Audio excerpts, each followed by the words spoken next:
खबर में खुश आमदेद। मेरे साथ हैं आरिफ भट्टी साहब, तैयार मलिक साहब और मैं हूं सईद काजी। नाज़रीन, गुज़श्ता रोज़ हमने देखा कि ख्वाजा आसिफ साहब बड़े धीमे सुरों में बोल रहे थे खिलाफ मामूल, तो उस पर फ़िक्रा चुस्त किया नूर आलम साहब ने, जो कि मेंबर कौमी असम्बली में, कि लगता है आपका सॉफ्टवेयर जो है वो अपडेट हो गया। पता नहीं इसके क्या मानी है। भट्टी साहब आपसे पूछेंगे, जबकि जवाबन भी उन्होंने कुछ कहा था, इस पर भी बात करेंगे।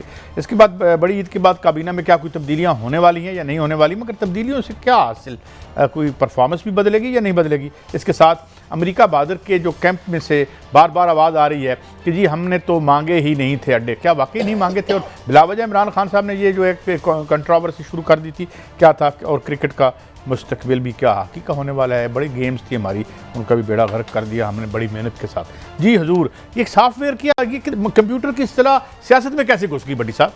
बिस्मिल्लाहिर्रहमानिर्रहीम। देखिए, मैंने गुजारिश की है पिछले 30-40 सालों से यहाँ करप्शन ने तरक्की की, यहाँ जालसाजी ने की, यहाँ फ्रॉड ने की, यहाँ धोखाधड़ी ने की, और बदकिस्मती है कानून का हर दौर में जनाजा निकला। लेकिन अभी मैं मोहतरमा मरियम नवाज साहबा का कह रहे थे आज शोहदा का दिन है, मुझे समझ नहीं आई। मैंने मलक साहब से पूछा कि शोहदा का दिन क्या है, हमारी मरियम लीडर कह रही थी सॉफ्टवेयर नहीं चेंज हुआ, पूरी की पूरी केसडी नहीं डाल दी गई है। मुझे तो आज लग रहा है अच्छा बड़े डाडे ने पाई है, एडे नहीं नजर आते ना, तो निशान भी नहीं। लेकिन भट्टी साहब अपना माल भी तो देखो ना, इधर भी तो कोई जान होंगी, इधर भी तो कुछ होंदा भट्टी साहब। हाँ जी, ठेकियां दी लेन देन होंदा रहा है काजी साहब, क्योंकि ये जो अपोजिशन है ये अवाम की जंग नहीं लड़ रही, ये इंसाफ के हसूल की नहीं लड़ रही, अपने एनआरओ के लिए लड़ रही है। एनआरओ देखो, सौदेबाजियां बारगेनिंग होती है बराबर के लोगों की। एक तरफ लूजर ही लूजर है, मरियम नवाज कौंसलर हो नहीं सकती, पीडीएम बनाई वो कामयाब नहीं हो सकी, इमरान खान की कारकर्दगी अच्छी नहीं रही, महंगाई भी हुई, करप्शन में भी इजाफा हुआ, सारे फैक्ट्स अपनी जगह। लेकिन इनके पास पल्ले बेचने के लिए है क्या? 3 दफ़ा ये हुक्मरान रहे, एंड में मुल्क से भाग जाते हैं। मुशर्रफ दौर आया कुर्बानी देने का, भाग के। अब जो मेरी एक आने से कोई 10 मिनट पहले एक नून लीग से इतला हुआ था, मुझे नहीं पता, एक तरफ तो मैं मरियम साहिबा का सॉफ्टवेयर बिल्कुल तब्दील हुआ देख रहा हूँ कि जी शहबाज शरीफ ने कहा मैं भी ज़रा अग्रेसिव होऊंगा क्योंकि ये हमारे साथ अब ज़्यादती हो रही है। शहबाज शरीफ सब एग्रेसिव होने जा रहे हैं, ये तो बड़ी मुतज़ाद खबर आ रही है, टोटली मुतज़ाद। मैंने भी उसको कहा, मैं क्या यार 2 साल बड़े भाई ने जोर लगा के देख लिया, भतीजी मरियम साहिबा ने जोर लगा के देख लिया, वो बयानिया तो पिट गया टोटल। ना अवाम ने बाय किया, ना ही मुस्लिम लीग नून की क़यादत ने बाय किया। लीडरशिप होती है ना, वो बेचारे मजबूरन आ जाते हैं, तो ये क्या होगा। लेकिन मेरा ख्याल है मरियम साहिबा का सॉफ्टवेयर अब अपग्रेड नहीं हुआ, मैं कह रहा हूँ तब्दील हो गया। और कितने दिन के लिए तब्दील हुआ है ये अगली डील तक पता चल जाएगा, जो उस पर वो कमिटमेंट होती है कि नहीं। ये फिर सियासत तो ये नहीं है, क्या कहेंगे, इतना जमहूरी, तीसरा जमहूरी दौर जा रहा है, तो फिर सियासत मलिक साहब कहाँ खड़ी है? मेरे लिए बड़ा अफसोसनाक है। और मैं समझता हूँ जो अगर ये सॉफ्टवेयर जिसकी आपने बात की है, इससे इसका नुकसान पार्टी को भी होगा, मरीम को भी होगा, नवाज शरीफ को भी होगा, और पाकिस्तान की जमहूरियत को भी होगा। बात बड़ी सिंपल है, ये जो एटीट्यूड हमारे आया ना कि मैंने मुजामत करनी है या मैंने लड़ाई करनी है, अब हमारे साथ ज़्यादती होगी, अब हम अग्रेसिव हो जाएंगे, तुम होके देख लो। 3 साल से आपने नाम भी ले लिए, सिलेक्टर किया, दीवार से आप जब लगे, जब आपको लगा हुआ कुछ नहीं, तो आप दोबारा होके क्या करेंगे? भट्टी साहब वाली बात है कि इनको सिर्फ एक चीज़ पे फोकस करना चाहिए जो सियासत की रिक्वायरमेंट है। जमहूरियत, जमहूर है अवाम, आप सिर्फ अवामी मसाइल पे खड़े हो जाएं, एक पोजीशन ले लें, ना आप अग्रेशन में जाएं, ना आप मुफाहमत में जाएं। आप लोगों के मसाइल बताते रहें कि इस मुल्क में 1/3 लोगों को पीने का पानी ज़िंदगी में एक दफ़ा नसीब नहीं हुआ। इस मुल्क के 40% लोग हैं जिन्होंने घर छत नहीं देखी, जिन्होंने सैनिटेशन नहीं देखी। इस मुल्क में बीमारी है, आप उधर आते नहीं, आप जाते जी मेरे देखे मेरी कल जो अपना शहबाज शरीफ साहब ने आफती रिकॉर्ड रोए, उसमें उन्होंने कहा मेरी बेटियों को पे भी केस बना दिए, मेरा बेटा भी यहाँ से जाने पे मजबूर हो गया, मेरे से भी ज़्यादती हो गई है। तो देखिए, अगर आपने मैं करनी है तो फिर आप सियासत ना करें, सियासत होती है अवाम की, फिर आप माइनस हो जाए। तो मैं समझता हूँ ये सॉफ्टवेयर होना ही होना था, इसने तबाह बर्बाद करने की इन्होंने बुनियाद बना दी। मैं ज़रा सुनवाई देता हूँ, खालिद साहब की पुरानी तो नहीं सुना रहे जिसमें बड़े डाडे सन, या नवी नहीं सुना रहे हैं? नहीं सुना दें यार।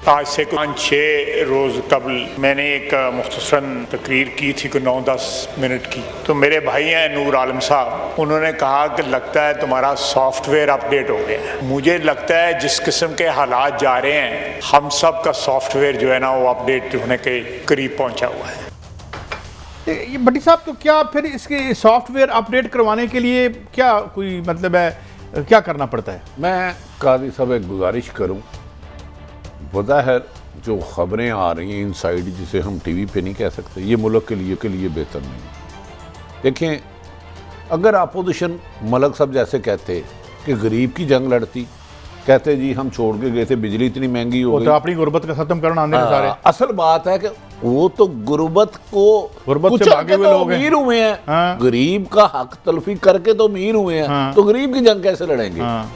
लेकिन जिस तरह लोगों को बेजुबान किया जा रहा है, ये मुल्क के लिए बेहतर नहीं है। ये लावा नहीं बड़ी साहब, फटेगा, कब फटेगा मुझे नहीं पता। अब पंजाबी में थोड़ा मुझे तर्जमा तब्दील, जो तुसी हाउसिंग सोसाइटी वालों साडू हो वो Agreed तो फिर हैं जी मलिक साहब। देखे ना 3 साल में हुआ क्या है। आपने 3 साल में सवाए अपोजिशन के केसेस के मौलाना फजल रहमान बचे हैं, क्योंकि उन्होंने बड़ी ठीक ठाक किस्म का डरावा डाल दिया था कि मैं मदरसे लेके पढ़ जाऊंगा नैब को। आपने क्या, अपोजिशन ने क्या किया? अपोजिशन ने सवाए अपने केसेस आज हमारा साबिक हकाना बासी साहब आज भी वो नैब में गए हुए थे। देखें, खबर आपकी है, मैं आपको याद दिला देता हूँ जो आपने आखिरी दफ़ा, और भट्टी साहब ने मेरे ख्याल में उसकी कंफर्म किया था कि जनाब मियाँ साहब, अगर ये है आपकी लड़ाई तो हम टिकट भी नहीं लेंगे आपका वोट बैंक। नहीं काजी साहब, ब्रेक के बाद, और ये गुफ्तगू जारी है हमारे साथ से।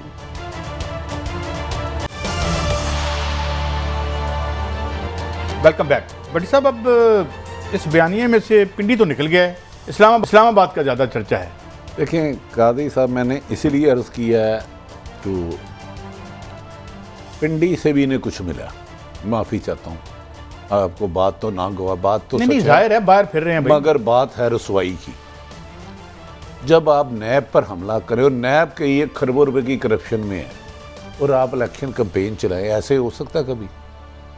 आप और मुझ पे धनिया चोरी का पर्चा हो जाए या इल्ज़ाम लग जाए तो हमारी 7 नस्लें छुपती रहेंगी। तो भाई पिंडी वालों ने भी तो उन्हें रिलीफ दी है। तो अब सॉफ्टवेयर मैंने अर्ज पहले ही कर दी थी, नहीं पूरी केसट चेंज हो गई है।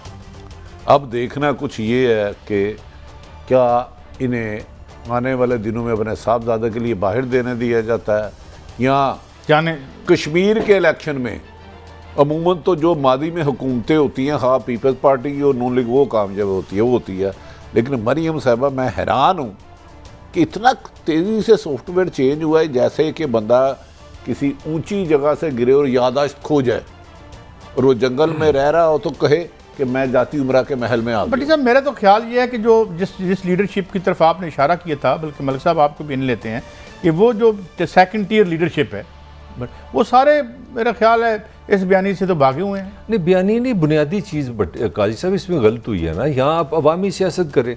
अब क्या डील हुई? अब डील हुई है कि जी आप हमें फिर इलेक्शन दे दें आज़ाद कश्मीर में, नहीं तो अगर आप इसमें भी थ्रेट अभी रखी है, इलेक्शन का मतलब हमें दे दें, हमें दे दें, अगर आप नहीं देंगे तो हम इस्लामाबाद में आके धरना करेंगे। अब इसीलिए देखें ना, सारा जोर इमरान खान पे है। अगर आप देखें, आपको साफ समझ आ रही है कि हमारा जो पोलिटिकल माइंड है वो सारा खुद डील का है, उनमें कोई पॉलिटिकल सेंस अवाम की है ही नहीं है।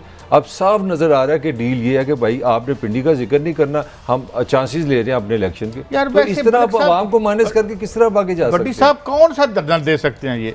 ये मुझे एक बात बताएं, ये लाहौर में तो धरना दे नहीं सके, लाहौर में तो चंद हजार बंदे बाहर निकाल सके। कादी साहब, इमरान खान को कल धरना देना है। इमरान खान को ये यकीन हो गया 100% कि अपोजिशन उनकी हुकूमत नहीं गिरा सकती, जो मर्जी कर ले, जितना जोर। मुझे तो लगता है अपोजिशन को भी यकीन हो गया। नहीं, और अपोजिशन को भी यकीन हो गया। नहीं, ये कड़वा सच है, अपोजिशन को इनसे ज़्यादा यकीन हो गया कि हम जो मर्जी कर ले, जब तक अवाम, असल अवाम इमरान खान के साथ इसकी हुकूमत नहीं जा सकती। उसका नतीजा ये हुआ कि आप देखें ना, आपके प्रेसिडेंट PM नाहल हुए, मुल्क सजा याफ्ता हुए, प्रेसिडेंट रेस्ट हुए, लेकिन अवाम की ताकत ने कानून को नहीं हिलने दिया। फिर उन्होंने कहा कि यार बजाय इसके कि सारी उम्र जेलों में गुजारें, पिंडी को खुश करें, उसके साथ हाथ तो मिलाएं। पहले क्या हो गया था? देखिए, पहले आपने उसका रिवार्ड पिंडी ने भी तो दिया ना सर। मेरी बात सुने, नवाज शरीफ हमजा शहबाज 22 माह अंदर रहा है, 22 महीने बेशक जेल में जो मर्जी मराहत हों, जेल होती है। मेरा एक ज़ाती ख्याल है, इस हुकूमत को ये यकीन है कि इमरान खान जब चाहेंगे, जब तक 23 इलेक्शन मेरी तरह के ये 22 के अप्रैल तक करा देंगे, आगे इमरान खान जाने उनका काम।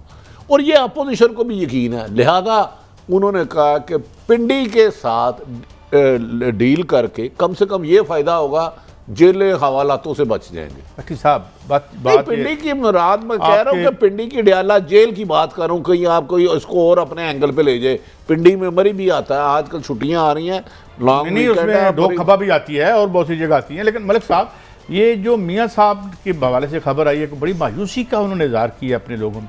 पहले वो खबर मैंने क्या देनी, आप दोनों ने पहले दे दी। जो आपका फिक्रा था ना, जब भट्टी साहब ने कहा कि इमरान खान को यकीन हो गया कि अपोजिशन उनकी हुकूमत नहीं ख़त्म कर सकती। आप दुनिया की कोई डेमोक्रेसी ले लें, जिस दिन जहांगीर तरीन ने कहा था 33 बंदे मेरे साथ हैं, पंजाब हुकूमत बचती थी, बच गई। मतलब बच्चों वाली बात, कैलकुलेशन कर लेना। आप कोई 10 में आपको चीज़ें बता देता हूँ। यहाँ पे नबील गबोल साहब ऑन रिकॉर्ड बैठे हैं कि काफ लीग की पीपल्स पार्टी से ये डन हो गई थी कि हम पंजाब बदलने जा रहे हैं। आज आप उस डाकू, पहले आपने उसको डाकू का, आज आपने उसको वफाकी वजीर बना दिया। जो मैं पॉइंट रेज करना चाह रहा हूँ कि ऑफ दी रिकॉर्ड जो कल 2-3 जगह पे शहबाज शरीफ साहब की मीटिंग हुई है, उन्होंने एग्जैक्टली आ वाली बात की। उन्होंने कहा हमें भी अब यकीन हो गया कि हमारे पास कोई ऐसी ताकत नहीं है, अक्ल नहीं है, सियासत नहीं है, अवाम नहीं है, हम इस मुल्क के सियासत में अपनी ताकत से कोई तब्दीली नहीं ला सकते। डिप्रेशन आ गया, ये डिप्रेशन आ गया। इससे रिलेटेड एक जवाब दे दूं।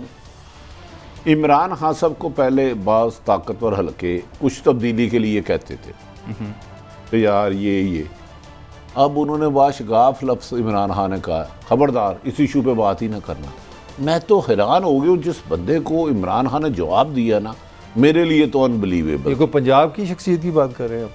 पंजाब की शख्सियत के बारे में अहम तरीन को उन्होंने कहा जी इस टॉपिक पे बात ना करें। उधर कोई रेड लाइन की भी बात है, आगे मुझे नहीं सही याद, क्योंकि वो एक ख्वाब थी, ख्वाब भूल जाया करते। अच्छा ख्वाब, लेकिन अच्छी बात है भूलते। लेकिन बड़ी साहब ये चलें ऊपर के जोड़ तोड़ होते रहेंगे, मुझे बताएं। नहीं, ये हुकूमतें ऐसी चलेंगी, मतलब है फिर मैं आपको बताता फिर हूं वो इलेक्शन क्यों यार, मैं ये कहता हूं कि फिर या तो ठेकेदारों का ठाठे मारता हुआ समंदर ले आए बाहर। जिन लोगों को आप नवाजते रहे हैं वो तो क्या 100 बंदा नहीं आया। अच्छा काई साहब ये बताएं, अच्छा ये बताएं, क्या ये इन्होंने अपनी जब भी 20-25 साल रही गरीबों की खिदमत की है? गरीबों का खून निचोड़ के खुद अपने तिजोरियां भरी हुई है। जवाब अवाम आ रही है हमारे धरना लेके धरना नहीं। अच्छा भाई साहब, इससे आप डिसएग्री कर सकते हैं। आजाद कश्मीर में नंबर 1 जारी है, नून, ये मैं आपको अब मेरी राय है। आप जलसे तो देखें ना, भट्टी साहब जलसे देखें, तादाद देखें, जलसे बिलावल तो वैसे ही भाग गया। में बेनजीर का तो जलसा नहीं देख सका, मैं छोटा था, लेकिन इमरान खान का 2011 का मीनार पाकिस्तान देखा था। 13 में रिजल्ट क्या आया था वो निकाल लें। वो भाई जलसों से फैसले नहीं होते। जो लोग सिर्फ ये कहते फिरते हैं कि वो उसी माजी के चलन पर चली जाए एस्टेब्लिशमेंट, कि जब हम घर बैठ के ठप्पों का इंतजाम करते थे और बकौल भट्टी साहब के वहां बंदे बैठे होते थे कि कैसे इलेक्शन को स्टील करना है, और जो इलेक्शन स्टील करने के लिए तरले करते कि मेरे हक में करो, वो की कर दो मलिक साहब। इस वक्त मैं कबीना में तब्दीली की बात करता हूँ, इन सब की हुकूमत रही है। कश्मीर का इंफ्रास्ट्रक्चर देखें, क्या इन्वेस्टमेंट की है इन्होंने। फारूक कादर साहब आपकी क्या यहाँ पे परफॉर्मेंस रही है। इससे पहले पीपल्स पार्टी थी, उसकी क्या परफॉर्मेंस रही है। कीता कीजिए साढ़े लिए पूछना आ गए प्लीज। बाकी क्या हो गया, आप बलूचिस्तान को भूल गए हैं, बलूचिस्तान का यही हाल है, सिंध की गुर्बत को भूल गए। नहीं, आप तो इस तरह अब तो तीसरा दौर है ना। लाहौर में मेरे साथ शदरे चले, कौन मैं आपको दिखाता हूं। ये तो सिंध बलूचिस्तान यार, आप जो टाउन चले बड़ी अहम शख्सियत ने मुझे कहा मैं लाहौर को बड़ा जानता हूँ। मैं क्या भाई आप लाहौर को जानते नहीं, अल्लाह का वास्ता है।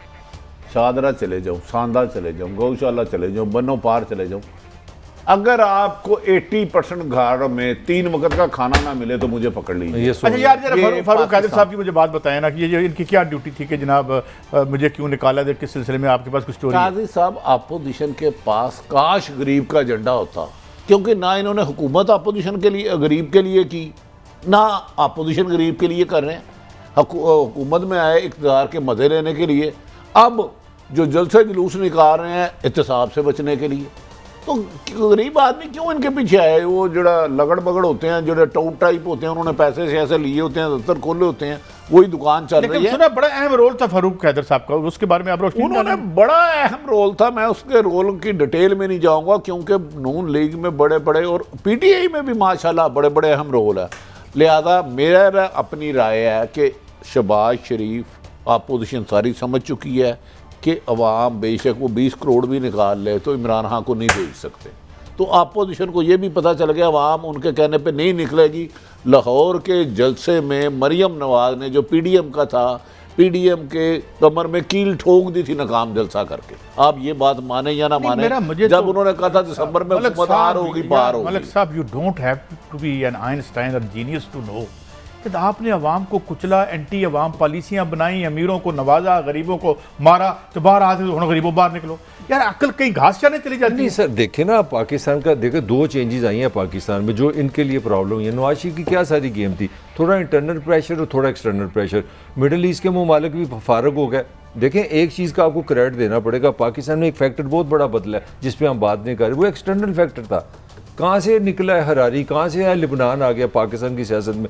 इस बार एक ये बहुत बड़ा फैक्टर है जिस वजह से चेंज नहीं आ रही है कि एक्सटर्नल फैक्टर को हम माइनस खत्म हो गया, उसकी वजह वो ग्लोबलाइज दुनिया खत्म हो गई। दूसरी जो चीज़ है, मैं आपको एक छोटा सा कमेंट, हमारे सियासतदान ने सियासत सीखी है टेलीविजन की, ये मीडिया मैनेजमेंट करते हैं। अब इनको रियलाइज हुआ है कि ये प्रेस कॉन्फ्रेंस करने, ये टिक्कर बनाने से मुल्क नहीं बदलते, वो अवाम के साथ जाना पड़ता है। ये फ्लॉ है। मैं आज एक स्टोरी भी लेके फ्लॉ है, मैं भूल ना जाऊं। ये सारा मीडिया मैनेज कर रहे हैं। जी अच्छा बट्टी साहब, तो अब इसका मतलब ये है कि ये कुछ रियलाइजेशन क्या मियां साहब को भी हो गई है कि अंगूर खट्टे हैं? 1001% यकीन हो गया। अब वो हिफ़्फ़त मिटाने के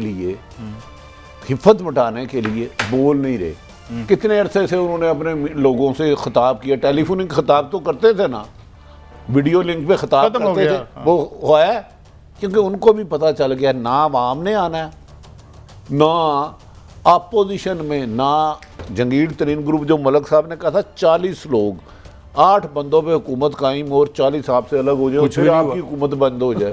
इससे क्या बंद। अच्छा बट्टी साहब, एक स्टोरी मैंने आपसे और लेनी है, ये बताएं ऐसी कोई ज़रूरत है कैबिनेट तब्दील करने की? रोज़ तब्दील हो रही है, ज़िंदगी तो तब्दील होती नहीं, हालात तब्दील होते नहीं। कादी साहब, मैंने गुजारिश की है, वजारतों पे नाम चेंज हो जाएंगे, रशीद बशीर। लेकिन पंजाब का मसला तो हल नहीं हो गया मुनूस साहब के, यहाँ के तो जो ज़्यादातर मसाइल थे। यार यहाँ के तो पंजाब का मैंने कह दिया है कि मुल्क की अहम तरीन शख्सियत ने, जिसे हम ताकतवर तरीन शख्सियत, उसको कह दिया जी मैंने पंजाब नहीं बदलना, तुसी जो करना है कर लो, तुहाडा जिन्ना जोर है ला लो, बस मैं इससे आगे। और तुसी उनके यार कोई और मलक से काजी साहब, मैं थोड़ा सा आपको अभी तंग करना चाह रहा हूँ। मुझे बताएं वो आपने नवाज शरीफ को क्यों निकाला? 60 से ज़्यादा कैबिनेट हो गई है, उसमें 20 वो लोग हैं जो गैर मुंतखब हैं।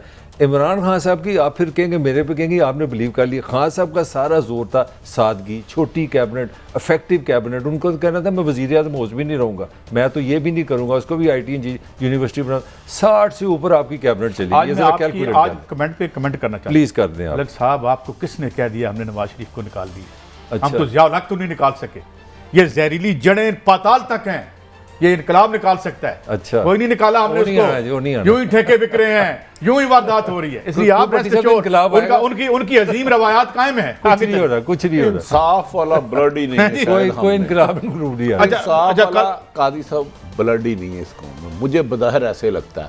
वरना जो जुल्म सितम इस अवाम के, गरीब अवाम के नाम पर ढाए जाते हैं ना, कोई तो बाहर निकले। यार अभी हम तीनों ब्रेक में बिजली के बिलों की बात कर रहे थे कि चीखें निकलवा दी मरियम ने, क्या बात की? अल्लाह ताला ने कुछ अभी भी पता चला है, अल्लाह ताला ने नहीं, मरियम बेचारी तो कर रही है ना, वो जो बैग पहनती है ना, बैग हाथ में, वो 50-50 लाख का होता है, उन्हें क्या पता बिजली की कीमत। मलक कादी साहब, आप मुझे बेवकूफ समझते हैं? यार कहीं तो खुशहाली है पाकिस्तान में, आप उसको अप्रिशिएट करें। उनके जूते की कीमत पता है 10-10 हज़ार पाउंड।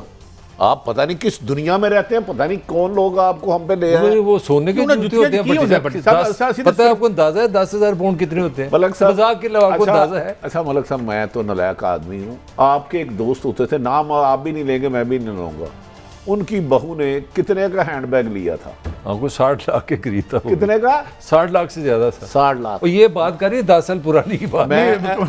एक साबिक वज़ीर आज़म साहब की जो एहलिया ने फ्रांस में किसके कान पकड़वा दिए थे कि मैं और शॉपिंग नहीं कर सकता। नहीं, मैं ये मलक साहब कितने का हैंडबैग था? 60 लाख का था, जो आज मेरा हाल है कोई 2 करोड़ का तो बनता है। काजी साहब, हम दोनों वाक़ई इस से बैठे मुल्क में है एक कानून तोड़ने वाले रईस अरबपति खरबपति और एक कानून के हाथों रोजाना मरने वाले गरीब बेबस लाचार। नहीं, मगर वो तो ये कह रही है दो 400 तबके हैं। रुपए का डब्बा 2200 का हो गया, वो तो बड़ा दर्द है। मेरा शर्त लगा लें ये डब्बे की, उन्होंने उनसे पूछ लें आखिरी दफा बाजार में सब्जी लेने कब गई, उनसे पूछे इस वक्त ही। जाती उम्रा में जितनी बिजली है ना, ये पूरे इंडस्ट्री एरिया में नहीं लगती।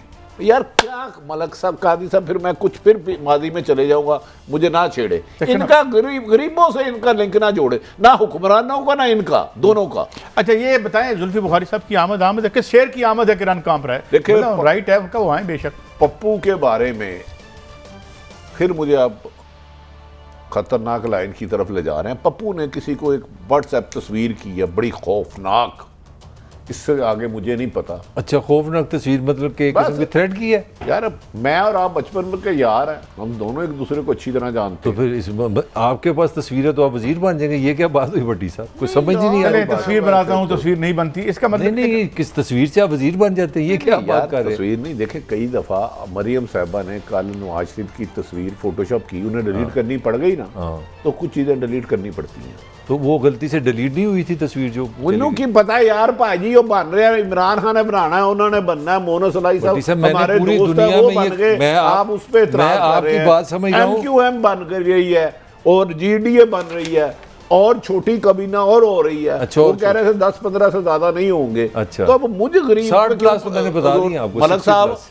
काजी साहब, इसमें मेरा क्या कसूर है? देखे वजीर मैं बना रहा हूँ, जाहिर है कोलिशन गवर्नमेंट है, वीक गवर्नमेंट है, आपको लोग साथ चाहिए, यही तस्वीरों से वजीर बन यही जाते मसाइल आपके होते ओए हैं। गरीब, आपको पता है इस दफा 2 तप्पड़वासी बन रहे हैं, वो झोंपड़ी वालों के मैदान की निशानदेही करेंगे कौमी असम्बली में। अब गरीब, अब किसी अमीर आदमी को नहीं असम्बली में तो देखेंगे। वैसे भी जो मोनस साहब को तो अच्छा यार, पानी मैं मिला ना, जरा- पानी की वैल्यू कोई मलिक नहीं, साहब, तो पानी पता का नहीं क्या टाइम करेंगे? कितना है, ये मैं कराची की स्टोरी पे आना, मैं कराची पहले कराची आए, मेरा हाल है अच्छा, मैं कराची आपको ना हमारा अब मैं जिगर है। बताता हूँ मलिक और बड़ी साहब सड़कें बन कि रही हैं लोग वहाँ तो बाहर कैसा? क्यों नहीं आते, मैं बताता वहाँ तो बड़ी सड़कें और मैं एक्सप्रेस वेज बन देखिए रही जी, हैं। वहाँ पे लियारी एक्सप्रेस वे है जो वो 23 बिलियन रुपीज का बन रहा है, 23 अरब का और 23 अरब का, बिलियन जिसे कहते हैं, और उसकी कंस्ट्रक्शन से तकरीबन जो है वो 2 लाख आदमी भी डिस्प्लेस होंगे, जिनका कोई घर बार नहीं होगा, जिन्हें कोई कंपनसेशन नहीं मिलेगी। इसके साथ साथ ये चंद हज़ार जो कारें हैं उनको ये फैसिलिटेट करेगा। वो तेजी से गुजर हालांकि इस पैसे से, जैसे हमने पंजाब की स्टोरी की थी,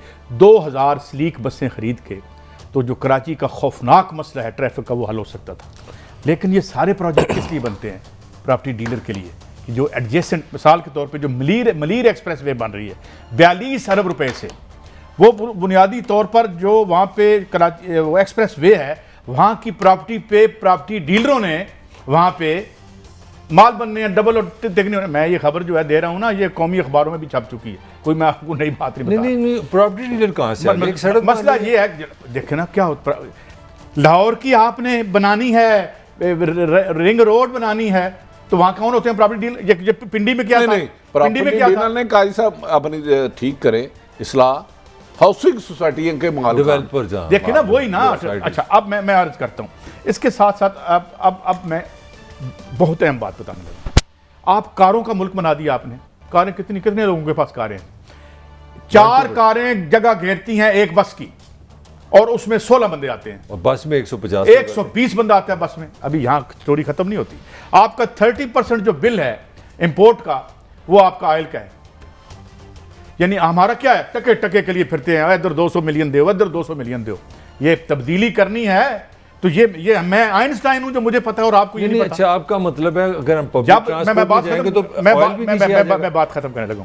जब आप ठेकेदारों के माल बढ़ाने के लिए पाकिस्तान के मंसूबे बनाएंगे तो फिर धरने नहीं होते, फिर सलूट करने पड़ते हैं, बूट पॉलिश करने पड़ते हैं। जब अंदर मैंने किसी बंदे ने कहा जी मैं हुण की करा, मैं को तुहाडे अरबा बन गए ने तबीयत थोड़ी जी हुण मैं लफ्ज़ इस्तेमाल नहीं करना चाहता, वोट पैदा करें, तरले किया करें। आप या माल बना लें या वोट बना लें या पॉलिटिकल सपोर्ट बना लें, यही दुख है हमें। हम नहीं है मार्शल लॉ के हामी, हम नहीं है जियोलॉग के हामी, हम तो कहते थे कि इस 15 सालों में आवाम का कुछ करते। तो हम किधर आगे ने आप सुन तेल इतने का हो गया है। बट काई साहब आपने सड़कों का बता दिया, सुन ले मेरे से, सुन ले एक सेक्टर 150 की एवरेज आ रही है इस नए पाकिस्तान में रेलवे के हादसों की, हम किधर जाएं? 150 साल के। यार मेरी बात तो सुने, ये भी आप बातें करते चले, रेलवे की हालत मेरी बात सुने। 400 जो आपकी किलोमीटर है ट्रेन ही नहीं है, सुने ना, दुनिया सारी कह रही है ये रेल पे गाड़ी नहीं चल सकती। $100 बिलियन की चोरी करवाई आपने बिजली में, अगर ये री इन्वेस्ट होती और आपकी जो तारें जमीनों में चली जाती तो 30% आपके लाइन लॉसेस खत्म होने थे। अगर इस रेलवे को बनाया जाता इंसान के पुत्रों की तरह, ब्यूरोक्रेटों के जो 5-5 एकड़ के घर हैं उनके हराम के लिए ये ना इस्तेमाल होती, तो आज ट्रेन में मीन्स ऑफ कम्युनिकेशन अगर 100 रुपया बस में लगता है या ट्रक में लगता है तो उसमें 18 रुपये लगते हैं। इस तरह कौमें बनती हैं, घर बना रहे हैं, पार्क लेन वो खरीद रहे हैं, इधर प्रॉपर्टी डीलर, आवाम भी हमारे साथ आ जाए। दो चौपड़ियाँ नहीं होंगी भट्टी साहब। देखिए काई साहब, आप थोड़े से बड़े आदमी हैं, मैं कह रहा हूँ 70 साल करप्शन रही, 3 सालों में पिछले क्या बिजली चोरी कम हुई, रेलवे का खसारा कम हुआ, PIA का खसारा कम हुआ?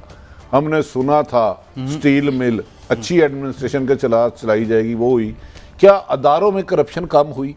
इस कौम का नसीब, इसका मतलब है हाकिम वक्त कोई भी आए हमने लूटना ही लूटना है। सर ये थले अभी देखें ना, फवाद चौधरी साहब ने कुछ कहा, आप जो बात कर रहे हैं उसी हवाले से सुनाए जरा जी।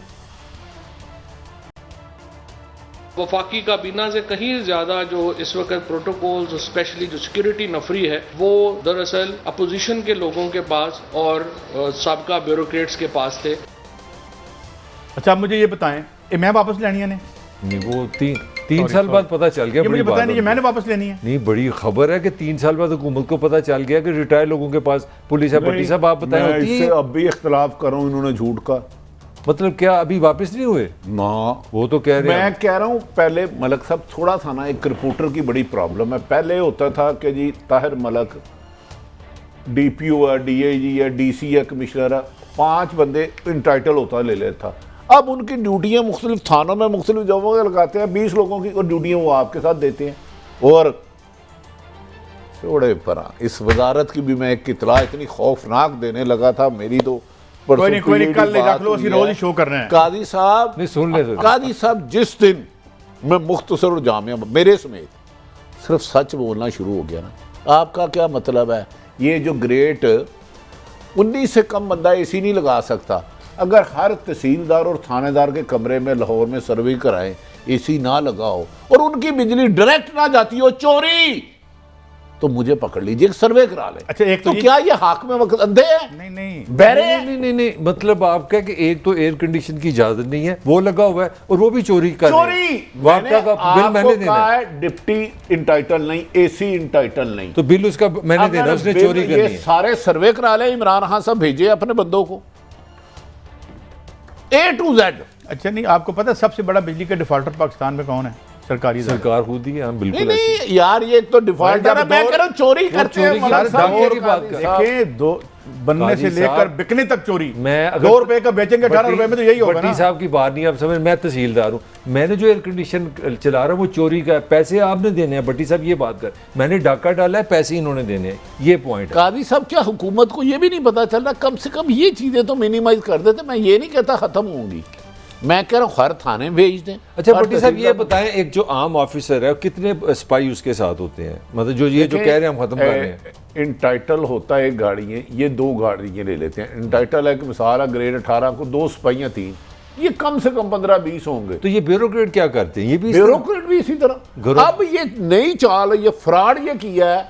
पहले मैं ले लेता था मेरे नाम पे ये 10 सिपाही, अब वो बज़ाहिर कोई थाने में काम कर रहा है, कोई दफ्तर में काम कर रहा है, कागजों में तनहा वहां से लेगी, लेकिन काम मेरे घर कर रहा है। और एक एक अफसर के घर 25-25 मुलाजमीन, अल्लाह बादशाह, सैकड़ों दफा मैंने गिने हैं काम करते हुए। अच्छा, नहीं 25-25 उसकी तनख्वाह भी हुकूमत देगी। नहीं भट्टी साहब, मुझे ये बताएं कि सरकारी मुलाजिम की हिफाजत क्या है? ये क्या सिक्योरिटी का मतलब? सरकारी उसको तो मैंने रखा है, मेरी बात सुनो। गरीब आदमी की बात नहीं उसकी उसने तो हिफाजत मेरी करनी है, मैंने उसको पैसे दिए हैं। आपको तो चाहे अच्छा कादी साहब आप GORO में चले जाए, अगर वो दुनिया अलग ना हो, उन्होंने उनकी उसामा बिन लादन से दुश्मनी है, मुल्ला उमर से दुश्मनी है, वो एक बम प्रूफ सोसाइटी है, उसमें घर देखें 8-8 कनाल के, एक बंदे को 8 कनाल के घर दे के आप दफ्तर में 50 मुलाजम दे के उसका दिमाग इतना ख़राब कर देते हो कि 47 टेम्परेचर में जब कोई गरीब आदमी दरख्वास्त लेके आता है उसको अंदर नहीं बुलाता कि इसके पसीने वाले बू वाले कपड़ों से मेरी स्मेल ख़राब होगी। आपने ब्यूरोक्रेसी को जितना तबाह कर दिया या ब्यूरोक्रेसी ने इनको तबाह कर दिया, आप सोच नहीं सकते। आज भी मैंने कहा रेवेन्यू का एक अफसर है, खरबपति है, ये तसाब तसुब ड्रामा एक हो रहा है। मैं ये नहीं कह रहा कि नहीं हो रहा, लेकिन जो इनके साथ मिल जाता है उनका एहतसाब होता ही नहीं। पाक लाहौर में सबसे बड़ा कब्जा ग्रुप कौन होगा? अल्लाह रसूल दा वास्ता जैसे ना लेना जे मारे गए तो मैं जिम्मेदार नहीं। वो असी हुण भट्टी साहब वैसे ही मैं तो पता बोनस रह रहे हैं कोई नहीं जिंदगी। मगर भट्टी साहब फिर वही बात है, मेरा प्रोड्यूसर भी कह रहा था कि बाज कई ऑफिसर हैं 25-25 उनके पास सिपाही हैं। तो मैं कह रहा हूं उनके चचा आप रिटायर्ड आईजीज की बात कर रहे हैं ना? चोरी की गाड़ियां, दफ्तरों की गाड़ियां, सरकारी गाड़ियां जिसका फ्यूल हुकूमत पाकिस्तान देती है या पंजाब हुकूमत देती है, लेकिन मेरे गांव में मेरी गाय भैंसों के लिए पट्ठे लेने के लिए सरकारी गाड़ियां इस्तेमाल हो रही हैं। वो तो मेरे पैसे हुए, मेरे टैक्स के पैसे हुए ना तो भट्टी साहब। बस ये गुड गवर्नर इसी को कहते हैं। सही मैं तो लाहौर में तैनात एक अफसर है, मैं उसका वाकया सुनाने लगा था, लेकिन कितने को सुनाऊं, कितनों को खिलाफ करूं यार। देखो सारा अच्छा है, बाढ़ में जाए गरीब, बम मारो इनको। ये अमीरों के लिए कायदे आज़म ने बनाया था काजी साहब, ये जिनकी प्रॉपर्टी बाहर है, जिनका कम से कम यहाँ 10 अरब रुपए से ज़्यादा करप्शन है, उन्हें वैसे भी कानून के दायरे इख्तियार में नहीं आते। नहीं जो उनको हाथ ही कोई नहीं लगा सकता, वो तो कहते हैं गोया मेरे को बदनसीब मारा जाए, मुश्ताक रिसानी वर्गा नहीं सकता। तो ब्रेक है, ये बड़ी अनफॉर्चुनेट है और हमें उम्मीद है और यकीन है ये बदलेगा, मगर कब देखते हैं। ब्रेक के बाद आएंगे, देखेंगे अमेरिका बहादुर को बार बार उसके कैंप से क्यों आवाज़ें आ रही हैं, उन्होंने अड्डे नहीं मांगे थे, ये कोई शर्मिंदगी का मामला है या वाकई इन्होंने गलत कहा था इमरान खान साहब ने। और क्रिकेट और हमारे जो और गेम्स हैं कैसा माशाल्लाह हमने मिलकर जुल के बेड़ा गर्क किया उनका। ब्रेक के बाद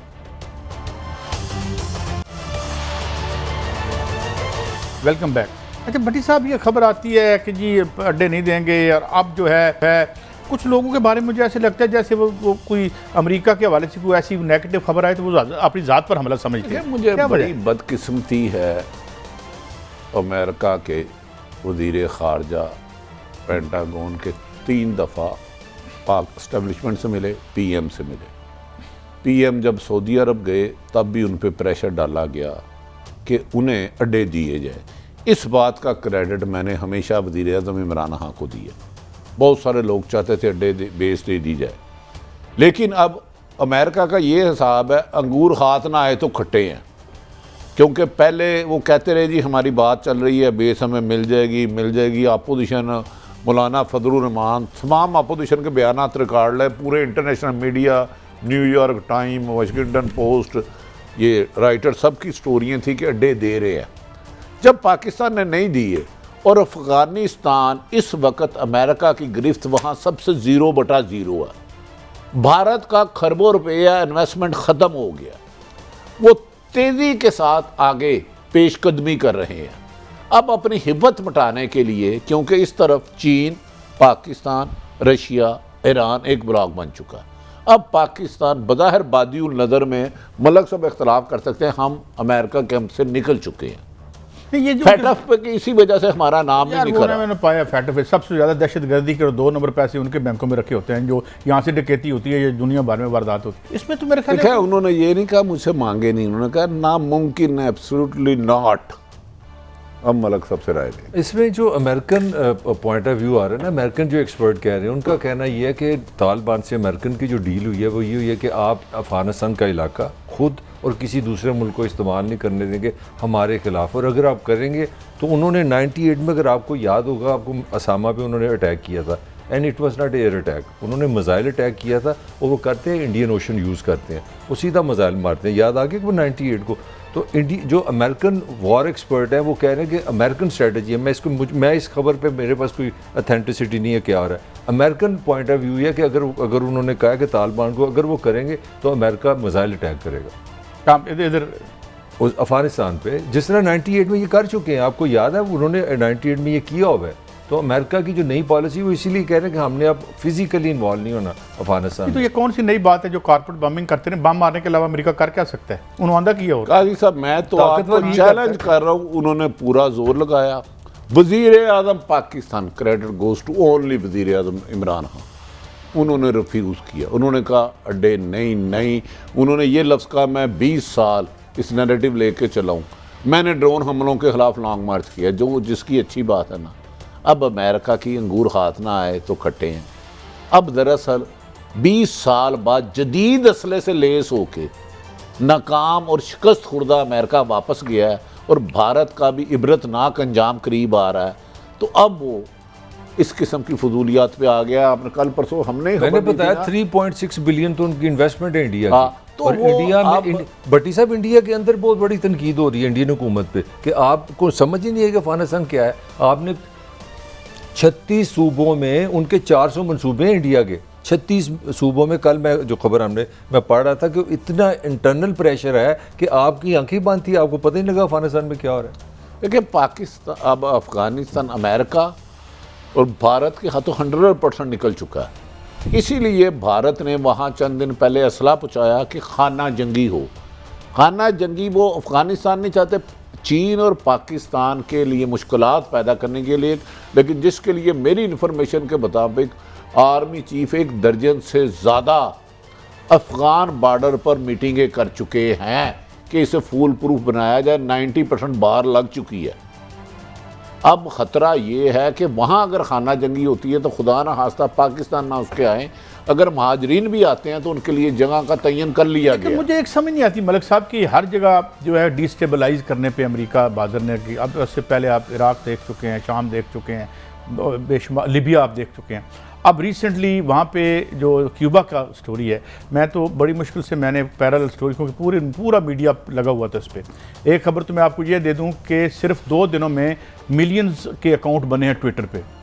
10 और 11 जुलाई क्यूबन रेफरेंस से बात करें। हाँ, क्यूबा में प्रॉब्लम हुआ है। प्रॉब्लम ये हुआ है कि वो अच्छा काई साहब, ये 11 लाख या 11,000 इधर भी इसी तरह अकाउंट बन जाते हैं। यार मुझे तो वो टर्म नहीं आती, वो एल्गोरिथम क्या कहते हैं यही है, यही जो गर्दी किसी की माँ बहन कहता है, ये क्या कौन करवाता है? यही करते हैं जो इसके मालिक हैं, वही इनके पीछे कोई ताकतें भी हैं ना नेचुरली। वरना मेरी क्या औकात है कि मैं जाली अकाउंट बना सकूं हजारों करोड़ का। ये इतना जो सोशल मीडिया ये पूरी दुनिया का मसला बन गया। अब इसके बारे में पता क्या कह रहे हैं, मैं पता नहीं क्या हूँ, ये इसको मेरा पता है। सुनने में यहाँ तक आया कि ये जब आप बोल रहे होते हैं ना, जो आपके सामने अगर जो आईफोन पड़ा है ना, ये बंद है ना, तो ये सुन रहा है। मतलब मेरे एक दोस्त सुन ले साढ़े केड़े कोई नहीं यार, मैं आपको एक सीरियस बात बताने लगा। उसने एक दुकान का नाम लिया, वहाँ कपड़े बड़े अच्छे हैं, तो वो दूसरे दिन कहता मुझे ऐड आ गया।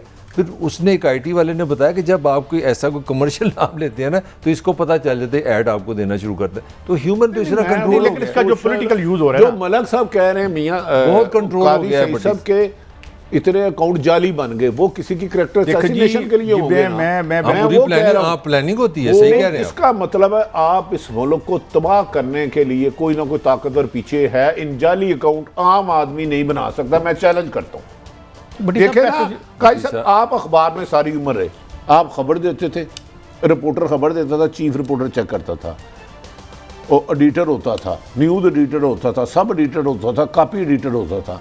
टीवी में रिपोर्टर खबर भेजता है, असाइनमेंट खबर लिखता है, ब्यूरो चीफ ऊपर होता है, और 4 जगह हेड ऑफिस में फिल्टर लगा होता है। इधर तो आप जिसकी मर्जी माँ बहन की गाली दें, 2 मिनट बाद गई। नहीं आप मुझे बड़ी मुझे 50,000 रुपए दें, मैं आपको 10 जगह ऐसे 10 जगह ले जाता हूँ, 50,000 दें उनको कि ये नाम है, इसकी मिट्टी प्लीज कर दो। 50,000 में कल पागल कर देंगे सोशल मीडिया पे। 10 जगह मैं आपको अभी ले जाता हूँ 50,000 रुपए पे। इतने एक्सपर्ट बैठे क्यों जी काई साहब, आपका क्या मैं ये कह रहा हूँ, एक तो इसका जो मर्जी करा लें। इस देखिए यार, इसकी दोनों चीजें हैं। इसके पॉलिटिकली इसको नेगेटिव भी इस्तेमाल किए जा रहे हैं। मैं नेगेटिव मैंने कहा कि क्यूबा में अनरेस्ट हुआ है, और अनरेस्ट इस वजह से यार DGI इस पर माफी चाहता हूँ, आसफ गफूर साहब ने कहा था अफगानिस्तान में पता नहीं 3,500 या 13,500 इंडिया में अकाउंट बने थे पाकिस्तान के खिलाफ, तो पकड़े गए थे, प्रोपेगेंडा करने के लिए गए थे। तो असल में अब ये जंग सारी इसी पे करते हैं, और वहाँ पे जो है ऐसी खबरें भेजनी कि लोगों को इश्ताल देना, और ये इस तरह इस्तेमाल हो रहा है। अब आजकल वो क्यूबा की बारी है, और उस पर क्योंकि वहाँ की बहुत सी जो उनकी आमदन कम हुई है इसकी वजह से कोविड। तो सर पॉजिटिव भी बात करें ना, अगर कोई रियासतें अपने लोगों को खुद नहीं पढ़ाएंगी, उनको वेल अवेयर नहीं करेंगे, उनको अच्छी एजुकेशन नहीं देंगे, तो फिर सोशल मीडिया पे छा जाएगा। अगर आप ऐसी कौम बनाएंगे जो समझदार होगी, सेहतमंद दिमाग जिनको होगा, उन पर असर नहीं होगा। तो कैसे बनाएंगे? हम तो एजुकेशन पर पैसे नहीं लगाते, पहले ही हम बड़े वल्नरेबल हैं। उसमें चाइना ने इसमें अटैम्प्ट की है कि उसने अपना सारा सोशल मीडिया और सेटअप खुद अपना बना लिया है। गूगल भी उसका अपना है, ट्विटर भी उसका फिर अपना वही है। बात हो गई, गरीब फंस गया अमीर निकल गया। वो उन्होंने बना लिया है। लेकिन सवाल ये है कि इस पे बड़ा गंद भी फैलाया जा रहा है, बहुत गंद भी हो रहा है इसमें। लेकिन ये है कि मेरे ख्याल में आज क्यूबा की स्टोरी अधूरी रह जाएगी, क्योंकि मैंने इस पर बड़ा काम किया। पैरेलल खबर नहीं मिलती वहाँ पे पैसे। कोविड इस वक्त ये कहते हैं जी कोविड की वजह से वहाँ तहरीक चल रही है। 1 करोड़ 10 लाख की आबादी में कोविड से में क्यूबा में बंदे मरे हैं 1500। अब आज की स्पेशल दे रहा हूँ। अभी आपके सामने हमने कैलकुलेट किया था, 6,70,000 को हमने 33 करोड़ पर तकसीम किया, तो 20,000 से ज़्यादा बंदे जो हैं अमेरिका में 1 करोड़ में मरे हैं। तो कोविड पे जितना अच्छा, सबसे अच्छा तो क्यूबा ने काबू पाया। हाँ, हुआ क्या है? हुआ ये है कि इन्होंने ब्लॉकेड कर रखी है। ब्लॉकेड ये है कि इनका वेनेजुएला से एक मुआहदा था कि हम आपको मुफ्त डॉक्टर और दवाइयाँ भेजेंगे, आप हमें तेल भेजें। ये क्यूबा का मुआहदा? क्यूबा का वेनेजुएला से मुआहदा। अच्छा, ठीक। अब वो जहाँ से गुजरना है वहाँ ब्लॉक कर रखा है अमेरिका ने। एक तरफ कह रहा है वहाँ अनरेस्ट हो, एक तरफ वहाँ सप्लाईज नहीं जाने दे रहा, और तीसरी तरफ मियामी में और फ्लोरिडा में जो बैठे हुए हैं, जो डिट्रैक्टर्स जिसे क्या कहते हैं आप, जो कि एंटी रुजती बैठे हुए हैं, जो इनकलाब के मुखालिफ बैठे हुए हैं, वहाँ से ये कंट्रोल करके फंड भी भेज रहे हैं और लोगों को कह रहे हैं। और उसको अगर 100 बंदा इकट्ठा हुआ है तो 500 और 1000 दिखा रहे हैं। मगर प्रॉब्लम क्या है? शार्टेज है सप्लाई की, ऑयल नहीं मिल रहा, खाने पीने की चीज़ें कम है, उसकी राशनिंग हो रही है। उसकी 2 वजूहत है, अमेरिका की ब्लॉकेड और कोविड की वजह से। सोशलिज्म बचेगा क्यूबा में कि नहीं? हाँ, सोशलिज्म तो टोटली इन सेंस में है ही नहीं, स्टालिनिज्म है। अच्छा। देखिए, सोशलिज्म जो है अमेरिका में भी स्टालिनिज्म ही था। इसको सारे कंफ्यूज करते हैं और सोशलिज्म को गाली देने के लिए स्टालिनिज्म को इस्तेमाल करते हैं। चाइना में भी स्टालिनिज्म है, बल्कि उसकी एक और शक्ल आ गई है, उसमें तो सरमायादारी उस्तवार कर दी है। सोशलिज्म होता क्या? जरा मेरी वो तो इमरान खान साहब भी चीन से बड़े इंप्रेस होते हैं। चाइना का निजाम बड़ा अच्छा है। मलेशिया जाते हैं, वहाँ से हो जाते हैं। नहीं, वो चाइना के तो बड़े दिल दाते हैं। बट क्यों भाई साहब, आप ऐसे अगर हम इन सब चीज़ों से प्रेस होने की बजाय कुरान पाक जैसी किताब से ही रहनुमाई ले लें तो सारे मसाइल ना हल। मैं आपको मौलाना अहमद हुसैन मदनी की बात सुनाता हूँ ना, जो 1917 के इनकलाब में लेनिन को मिलने गए थे, और उन्होंने कहा था यार हमारा जो है ना, तुम्हारे माशी निज़ाम पे हमारा और इस्लाम का मुख्तलिफ नहीं है। हाँ, इल्हाद पे हमारा है, इल्हाद को हम नहीं मानते, ज़ाहिर है मुसलमान नहीं जाए, मतलब इल्हाद जो है नहीं, मसावाद का तस्वर तो इस्लामी तो। अच्छा, फिर एक और बड़ी इंटरेस्टिंग बात हुई। एक बंदे ने पूछा अपना लेनिन से कि यार हयात बाद मौत के हवाले से आपका क्या ख्याल है, जो अगली दुनिया है, जो जन्नत है, जिस पे हमारा कामिल ईमान है। तो उसने कहा यार देखो कि हम इस दुनिया को जन्नत बनाने की कोशिश कर रहे हैं, आने वाली जन्नत पे हम कोई लड़ाई नहीं डालना चाहते। तो इसलिए, और फिर सूद ने, ये भी देखें भट्टी साहब, सूद सोशलिज्म में सूद नहीं है, कैपिटलिज्म में, और इस्लाम में नहीं है। इस्लाम में तो अल्लाह ताला ने फरमाया कि ये मेरे खिलाफ ऐलान जंग है और हम रोज़ करते हैं। बहरहाल आप भी कोई कमेंट करें। कमेंट मैं तो समझता हूँ कि मेरे लिए पूरी दुनिया हिल गई है कोरोना से। दुनिया एक नया इकोनॉमिक और पॉलिटिकल निज़ाम ढूंढ रही है, और ये कोई ऐसी घबराने वाली बात नहीं। इंसान हिस्ट्री में ऐसे ही आता है, गलतियाँ करता है, सीखता है। मेरा हाल अब वक्त आ गया, इंसान को रीथिंक करना पड़ेगा। एक चीज़ जरूर साबित हुई है ये कोरोना से कि जिस मुल्क की सेंट्रल प्लानिंग अच्छी थी, जिनकी गवर्नेंस अच्छी थी, उन्होंने अपनी इकॉनमी और अपनी आवाम मनसूबाबंदी के साथ जिन्होंने मैशत चलाई वो बेहतर है। ये चीज़ साबित हो गई और क्वेश्चन रेज हो गए। मलिक साहब और भट्टी साहब, एक हमने बड़ी, वैसे लकीली पाकिस्तान ने अच्छा परफॉर्म किया है, बिल्कुल बहुत अच्छा किया, लेकिन जिस मनसूबाबंदी के साथ दीगर चीज़ों की तरह हमने हॉकी और क्रिकेट का बेड़ा गर्क किया है, इस पर भी बड़ी मनसूबाबंदी की है हमने इस पर। अच्छा काजी साहब, क्रिकेट तो जान हम हर घर में बुजुर्ग से लेके, पहले हॉकी थी, आज हमारे एक बड़े प्यारे साथी अल्लाह जन्म दे फौत हो गए, हॉकी के प्लेयर। नवीद आलम, उन्होंने 1994 के ओलंपिक विनिंग टीम में थे वो। अच्छा, वज़ीर आज़म हमारे ने वर्ल्ड कप जीता, इमरान खान ने, बड़े अच्छी बात है। क्रिकेट तो कम से कम बेहतर होनी चाहिए थी, वो भी ज़मीन। मुझे लग रहा है हॉकी से ज़्यादा खौफनाक मतलब है कि इमरान खान को लोग भूल जाए। नहीं, अगर हम मैच फिर जीतेंगे तो वो तो भूल जाएंगे। भट्टी साहब, आज लाहौर शहर में, ये हम कंफर्म करवा लीजिएगा अपने ब्यूरो चीफ साहब से, लाहौर शहर में जो जब हम बच्चे थे या थे तो हमें मुफ्त ग्राउंड मिलते थे। आज तो पैसों पे 25-50 काजी साहब, दुनिया की प्रेस में पाकिस्तान जिससे मैच आ रहा है ना इंग्लैंड से, दुनिया की प्रेस में ये आया था कि पाकिस्तान ने इंसल्ट फील करेगा। 9 प्लेयर जो है उनके आउट हो गए, 9-11 में से, ठीक हो गया। इससे पहले पाकिस्तान ने दौरा किया जिम्बाब्वे का, वहाँ पे 20 हार गया जिम्बाब्वे से। मेरे लिए तारीख में पहली दफ़ा आ रहे हैं। और जब मुल्क का वज़ीर आज़म कौन हो जो दुनिया का अपने ऑल टाइम ग्रेट क्रिकेटर में आता है, ये मेरी समझ से बाहर है कि पाकिस्तान कहाँ जा रहा है। टीम को इमरान खान साहब क्यों नहीं ठीक कर सकते? क्रिकेट में तो बेहतर कर सकते हैं ना, इसका तो तजुर्बा था, हुकूमत फर्स्ट टाइम मिली, हमने मान लिया। मैं अब जब बात यहाँ जोड़ूंगा ना, मैंने कासिम ज़ियाद साहब से बात की, पता नहीं मुझे कोट करना चाहिए था या नहीं। हॉकी के बहुत बड़े प्लेयर थे, हम उनके फ़ैन भी हैं। देखें, जिस मुल्क के आधे बच्चों की ग्रोथ स्टेंटेड हो, जो बच्चे लागर मदकूक बचपने से ऊपर चले जाएं बुढ़ापे में, फूड इनसिक्योर हैं, ये मुझे बात। और फिर अच्छा नहीं, इंडिया में बहुत खुशहाली है, उसकी टीम देखिए क्रिकेट की। साढ़े वर्ग की हाल है। नहीं, इतना ज़्यादा मुख्तलिफ खुदा नहीं का है। खौफ है। इंडिया ने ऑस्ट्रेलिया को पिछली दफा ऑस्ट्रेलिया में जाकर उसके मारा। करोड़ 30 करोड़ में निकल के आते हैं। नहीं, इंडिया का क्रिकेट हाँ, हमसे तो बहुत आगे जितनी चला आबादी होगी उसी कैलकुलेशन मैं उनकी करोगे बात ना। पहले पूरी कोट कर दूं, कासिम साहब ने क्या उन्होंने कहा था। दूसरी बात यह है कि जब हमारे वक्त में जो हॉकी है बड़ी सस्ती मिल जाती थी, अब अच्छी हॉकी जो है वो खरीदने जाएं तो 15-20 हज़ार रुपए की कम से कम बताया जाता है। भाई वो महंगाई उसी रेशो से होती है। अच्छा भट्टी साहब, मैं बड़ी अजीब बात करेंगे। आपकी जो बात है ना, जो हमने ज़राअत ख़त्म की, हमने हॉकी पता क्यों ख़त्म की? हमने मकान बनाया है, हाउसिंग सोसाइटियाँ बनाई हैं, हमने जगह हमने ना मकान बनाए हैं ना हाउसिंग सोसाइटियां बनाई हैं, हुकूमत के और खिदमत के नाम पे माल बनाया है, इसलिए हमारे साथ ये सब कुछ हो रहा है। कल फिर आ जाऊंगे। अल्लाह हाफिज़।